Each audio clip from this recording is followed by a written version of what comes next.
Hello friends, welcome back to my channel. आज मैं आपको एक्सप्लेन करूंगी how to prepare a bank reconciliation statement with unfavourable balances, that means with OD balances. OD क्या होता है?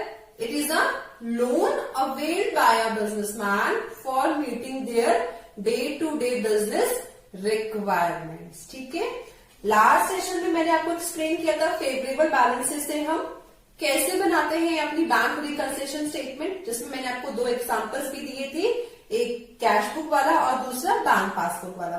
आज भी इस सेशन में आपको मैं दोनों एग्जांपल्स देने वाली हूँ कि as per cash book OD balance given है तो उससे हमें बैंक पासबुक से कैसे टैली करना है, और अगर बैंक पासबुक का ओडी बैलेंस है तो कैश बुक से कैसे टैली करना है। तो स्टार्ट करते हैं हमारा फर्स्ट क्वेश्चन। जो मैं दो क्वेश्चंस आपको एक्सप्लेन करने वाली हूँ वो दोनों क्वेश्चंस मैंने इस वीडियो की बिगनिंग में अपलोड कर दिए।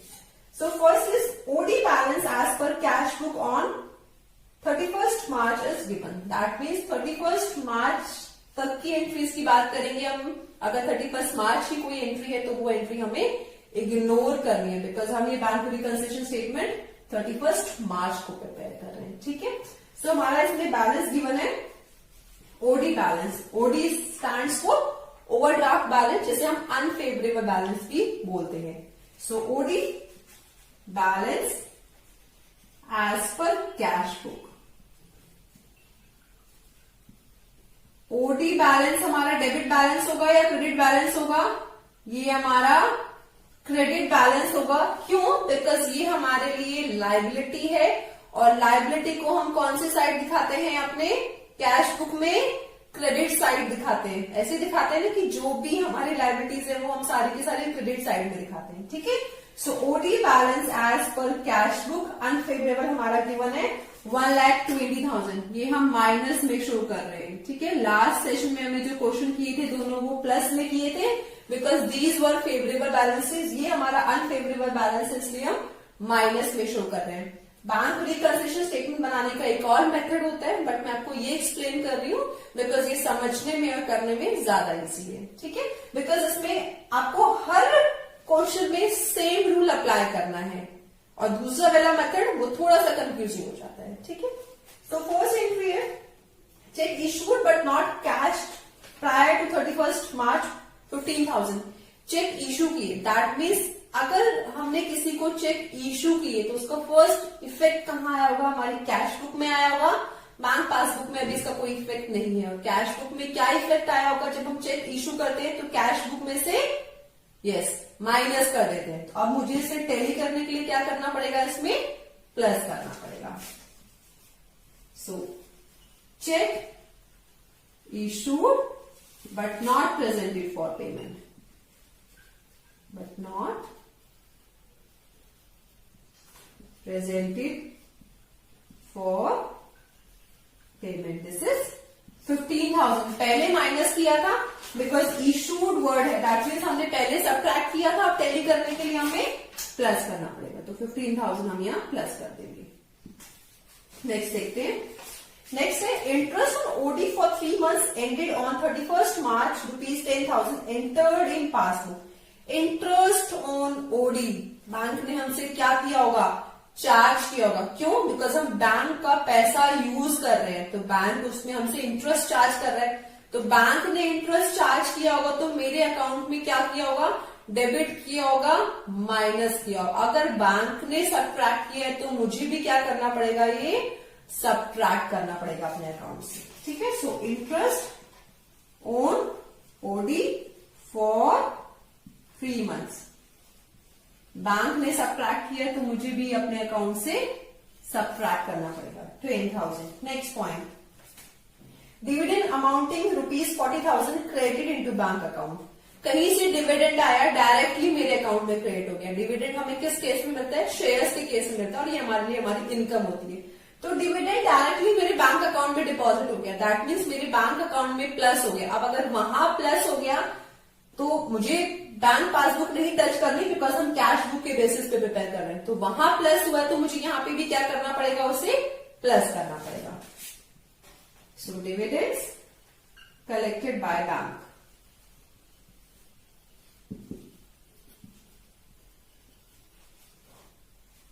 This is 40,000. नेक्स्ट पॉइंट देखते हैं. Cheque of ₹25,000 dated 3rd April 19 issued to Mrs. XY was dishonored by the bank being PDC not recorded in cash book. अब ये एंट्री हमने कैश बुक में रिकॉर्ड नहीं की है और ये डिसऑनर हो गया है. अब ये एंट्री हमारी 31 मार्च से पहले की है, तो इसका हमें अपने पास रिकॉर्ड नहीं रखना, बिकॉज अब बैंक रिकंसिलिएशन कौन सी डेट बना रहे हैं 31st, तो ये एंट्री हम इग्नोर कर दें. नेक्स्ट पॉइंट देखते हैं. Credit side of the bank column of cash book was undercast bye ₹4,000. Credit side of the bank column of cash book. Cash book के क्रेडिट साइड में हम कौन सी एंट्रीज करते हैं? कैश बुक के क्रेडिट साइड में हम पेमेंट्स डालते हैं. जो भी हमें पेमेंट्स करनी है वो कहां दिखाते हैं? क्रेडिट साइड में दिखाते हैं, क्योंकि रिसीट्स हम डेबिट साइड में, यानी कि वो अंडरकास्ट है. मुझे 4,000 की पेमेंट किसी को करनी थी और वो मैंने नहीं की, तो मुझे क्या करना पड़ेगा? उसको पेमेंट करनी पड़ेगी. तो मेरे बैलेंस में से मुझे क्या करना पड़ेगा? उसे सब्ट्रैक्ट करना पड़ेगा, माइनस करना पड़ेगा. सो credit side of cash book is undercast. कितने अमाउंट से थी हमारी? 4,000, यानी कि हमने पहले पेमेंट नहीं की, तो अब हमें वो पेमेंट करनी पड़ेगी. नेक्स्ट पॉइंट देखते हैं. Bills for collection not advised by the bank but credited to account 17,000. That means हमारे बिल्स का डायरेक्टली हमारे अकाउंट में क्रेडिट आ गया. अब डायरेक्टली क्रेडिट आ गया, दैट मीन्स मेरे बैंक पासबुक का बैलेंस इंक्रीज हो गया, वहां पर प्लस हो गया. यहां पर मेरे पास क्या है? कैश बुक है. अगर वहां प्लस हुआ है तो मुझे कैश बुक में भी क्या करना पड़ेगा? इसे प्लस करना पड़ेगा.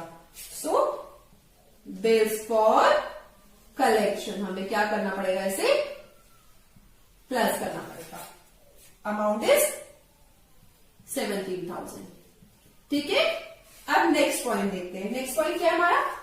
Check deposit but not collected. यानी कि हमने हमारे अकाउंट में कुछ चेक डिपॉजिट किए. चेक डिपॉजिट किए यानी कि चेक हमें कहीं से मिले, हमारे अकाउंट में पैसा आने वाला है, तो हमने कैश बुक के बैंक कॉलम में से प्लस किया होगा. बैंक पासबुक में अभी इसकी कोई एंट्री नहीं है, तो पहले प्लस किया था, अभी टैली करने के लिए क्या करना पड़ेगा? मुझे इसे माइनस करना पड़ेगा. तो check deposited but not collected, but not collected. How much? This is 18,000. पहले प्लस किया था, अभी मुझे माइनस करना पड़ेगा. अब हम इन दोनों साइड का प्लस करते हैं, हमारा डिफरेंस इस साइड आएगा और वो हमारा क्या होगा? हमारे बैंक पासबुक का ओडी बैलेंस. टोटल करते हैं, देखते हैं हमारा कितना आ रहा है इधर.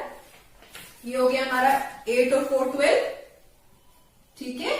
हमने 1 कैरी किया, 1 2 3 और 2 5 और ये 1, दैट मीन्स 1,52,000. चेक करते हैं. 8 और 4 12, 2 और 1 3 4 और 5, 1,52,000 मेरा इधर का टोटल आ गया. अब इधर का टोटल चेक करते हैं. ये होगा हमारा 7 + 5 12. मैं रफ में लिख लेती हूँ कहीं. इधर 7 + 5 12, 1 कैरी हुआ हमारा, तो ये हुआ 2 6 और 7. इधर का टोटल मेरा 72,000 आया. 5 + 7 12, कैरी 1 4 5 6 7, 72,000 मेरा इस साइड का टोटल आया. अब मैं इसमें से माइनस करूंगी तो मेरा कितना हो जाएगा? ये 80,000 हो जाएगा. How much? 80,000. यानी कि मेरा जो बैलेंस निकल कर आया है पासबुक का, वो कितना निकल कर आया है? 80,000. और ये मेरा कौन सा बैलेंस होगा? As per bank passbook debit balance होगा. डेबिट बैलेंस क्यों होगा? बिकॉज बैंक के लिए क्या है? ये उसकी एसेट है. मेरे लिए तो लायबिलिटी है, लेकिन बैंक के लिए उसकी एसेट है. बैंक का पैसा हम यूज कर रहे हैं, तो ये उसके डेबिट साइड में होगा. ठीक है. So balance as per bank passbook, bank passbook. और ये कौन सा बैलेंस है हमारा? OD balance. This is our OD balance, जो हम डेबिट साइड में दिखाते हैं. ठीक है. चलिए आपको मैं एक और क्वेश्चन एक्सप्लेन करती हूँ. उसमें हम बैलेंस लेंगे, balance as per bank passbook debit balance, और उससे हम क्या निकालेंगे? हमारे कैश बुक का बैलेंस. बैलेंस गिवन है 31st दिसंबर 18, यानी कि हमें वही वाली एंट्रीज देखनी है जो इस डेट को या इस डेट से पहले की है, बाकी जो उसके बाद की एंट्रीज है वो हमें इग्नोर करनी है। ठीक है, इसमें गिवन है हमें balance, OD balance as per passbook. ठीक है, ओडी बैलेंस पासबुक का कौन सा बैलेंस होगा हमारा, डेबिट बैलेंस होगा। ठीक है, क्योंकि बैंक डेबिट क्यों लगा रहा है यहाँ पर, बिकॉज बैंक के लिए ये क्या है, जो हमने बैंक से लोन लिया है वो बैंक की असेट है, इसलिए वो डेबिट बैलेंस बोलता है। ठीक है, सो कितना अमाउंट है ये 15,000। ये अनफेवरेबल बैलेंस है, लास्ट क्वेश्चन में मैंने समझाया था कि अनफेवरेबल बैलेंस हम माइनस साइड में शो करते हैं। ये हमारा है 75,500। ठीक है, फर्स्ट पॉइंट है cheque issued on 31st December and presented for payment on 5th January. That means हमने किसी को चेक इशू किए हैं, लेकिन उसने कब प्रेजेंट किए, 5th जनवरी को प्रेजेंट किए हैं, यानी कि 31st मार्च को ये चेक हमारे अभी आउटस्टैंडिंग है। तो जब चेक इशू होते हैं तो हम कैश बुक में क्या एंट्री करते हैं, माइनस करते हैं। अब मुझे यहाँ पर चेंजेस किस में कर रहे हैं, पासबुक में। तो कैश बुक में अगर माइनस हुआ था तो मुझे यहां पर भी क्या करना पड़ेगा, उसे माइनस करना पड़ेगा। So check issued but not presented for payment,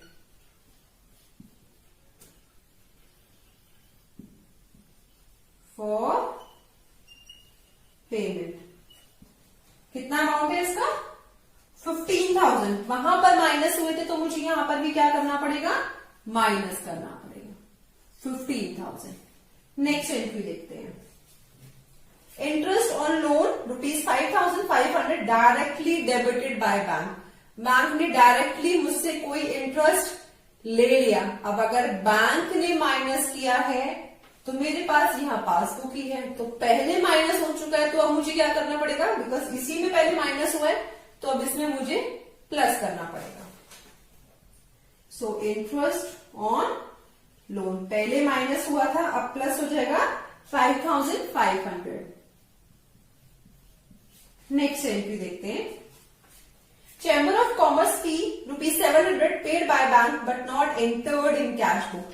bank ने 700 रुपए फी पे कर दी है। अब बैंक में माइनस हुआ है और यहां मुझे किसमें करने हैं, पासबुक में। तो पहले माइनस हुआ है तो अब क्या हो जाएगा, प्लस हो जाएगा।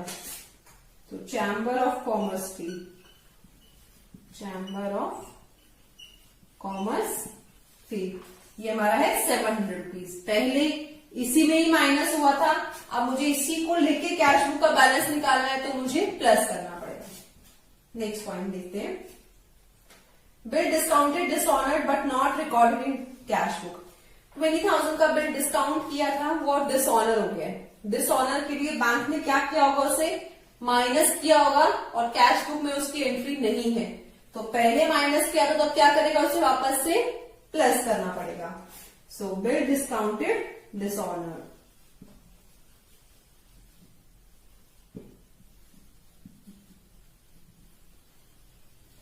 This is 20,000। Next entry, a draft for ₹17,000 favouring Geeta and company issued by the bank. Bank से हमने 1700 का कोई डीडी बनवाया है। In books entry for ₹1700 was recorded, bank charges of ₹100 omitted. यानी कि हमने 100 रुपीज के बैंक चार्जेस अपनी कैश बुक में एंटर नहीं किए, हमने सिर्फ जो डीडी इशू कराया वो अमाउंट कर दिया। अब तो बैंक ने जो डीडी के चार्जेस लिए होंगे वो मेरे अकाउंट से क्या किए होंगे, माइनस किए होंगे। अब मुझे चेंजेस इसमें उसी में करना है तो क्या करना पड़ेगा, उसे वापस से प्लस करना पड़ेगा। So DD issuance charges ₹100। Next point, a bill of ₹12,000 was retired by the bank. हमने बैंक से कोई 12,000 रुपए का बिल छुड़वाया under rebate of ₹200 but the full amount was credited in the cash book. अब 12,000 रुपए का हमने बैंक से कोई बिल पास कराया, दैट मीन्स हमने 12,000 रुपए बैंक से अपने अकाउंट में क्रेडिट करवाने थे। बैंक ने 12,000 क्रेडिट किए, लेकिन जब 12,000 क्रेडिट किए तो उसमें 200 रुपए अपने चार्जेस भी ले लिए, यानी कि नेट जो हमारे अकाउंट में प्लस हुआ वो कितना हुआ 11,800। लेकिन हमने अपनी कैश बुक में पूरा 12,000 दिखा दिया। तो अब जब मैंने बैंक यहां पर अपना 200 रुपए क्या किया था, कम दिखाया था, कम दिखाया 200 रुपए, तो अब मुझे क्या करना पड़ेगा, वापस से वो 200 रुपीज ऐड करने पड़ेंगे। दोबारा एक्सप्लेन करती हूँ वाला पॉइंट। हमने 12,000 का बैंक से कोई बिल डिस्काउंट कराया फॉर एग्जांपल। अब जब हमने बिल डिस्काउंट कराया तो बैंक को चार्जेस लेता है, तो बैंक ने 12,000 क्रेडिट किए और 200 माइनस कर दिए, या डायरेक्टली उसने 11,800 मुझे प्लस किए। लेकिन मैंने कितने का प्लस दिखाया, 12,000, यानी कि यहाँ 200 का कम है, यहाँ 200 का कम है, यानी कि यहाँ 200 का कम है, वहां 12,000 है। तो मुझे टैली करने के लिए यहाँ 200 क्या करना पड़ेगा, प्लस करना पड़ेगा। So bill discounting charges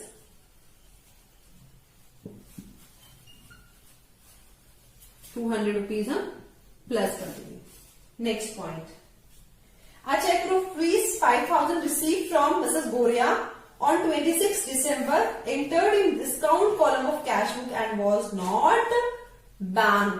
That means मुझे कहीं से एक चेक मिला 26 दिसंबर को, जो कि मैंने कैश बुक के डिस्काउंट कॉलम में दिखाया, यानी कि कैश बुक के बैंक कॉलम में मैंने नहीं दिखाया और वो मैंने बैंक में भी डिपॉजिट नहीं किया। दैट मीन्स यहां पर तो उसकी कोई एंट्री नहीं हुई और कैश बुक में भी उसकी एंट्री गलत हो गई। दैट मीन्स दोनों ही जगह इसकी एंट्री नहीं हुई है, तो उसका कोई भी इफेक्ट नहीं आया, ये एंट्री हम नहीं लेंगे। यहां पर कोई एंट्री नहीं है, बट जो कैश बुक में एंट्री है वो गलत कॉलम में, यानी कि कैश बुक के बैंक कॉलम में एंट्री नहीं है, प्लस बैंक पासबुक में भी एंट्री नहीं है, तो ये एंट्री हम इग्नोर कर देंगे। अब देखिए प्लस करते हैं और जो बैलेंस है हमारा क्या निकल के आएगा, balance as per our cash book, unfavourable balance या ओडी बैलेंस। टोटल करते हैं, इधर का हमारा टोटल कितना निकल कर आ रहा है, ये हुआ हमारा 500, देन 5 5 10 7 8 और 9, इस साइड का टोटल मैं निकल के आया है 90,500। चेक कर लेते हैं, 5 10 7 8 9, इधर 90,500 है। अब इधर का टोटल देखते हैं हमारा कितना आ रहा है, हम रफ में लिख लेते हैं 0 0, ये हमारा हुआ 2 + 1 3, और ये हुआ हमारा 10 और 15, कैरी 1 हुआ 6 एंड 2, 26,500। दोबारा क्रॉस चेक करते हैं, 7 + 5 12, 13 14 15, कैरी 1 6, और ये 26,500 इसमें से माइनस करते हैं, 0 0 0 एंड 4, और 8 में से 2 गया हमारा 6। चेक करते हैं, 5 6 4 10 6 2 7, नो इट इज नॉट, यहां हमारा होगा कितना 6 7 8 और 9, ठीक है 64,000। हमारा 64,000 क्या निकल कर आया है, this 64,000 is our balance as per cash book. ये कौन सा बैलेंस है मेरा, अनफेवरेबल बैलेंस है, यानी कि यहां पर मैं क्या लिखूंगी, क्रेडिट बैलेंस है मेरा, ये मेरा ओडी बैलेंस है, this is my OD balance. कितना अमाउंट निकल कर आया, 64,900। आई होप आज भी आपके दो क्वेश्चंस बहुत अच्छे से क्लियर हो गए हो। आई रिक्वेस्ट कि आप मेरा चैनल सब्सक्राइब करिए, कि इन फ्यूचर में जितने भी वीडियोस अपलोड करूं वो सारे के सारे आपको देखने को मिल सके। Thank you so much.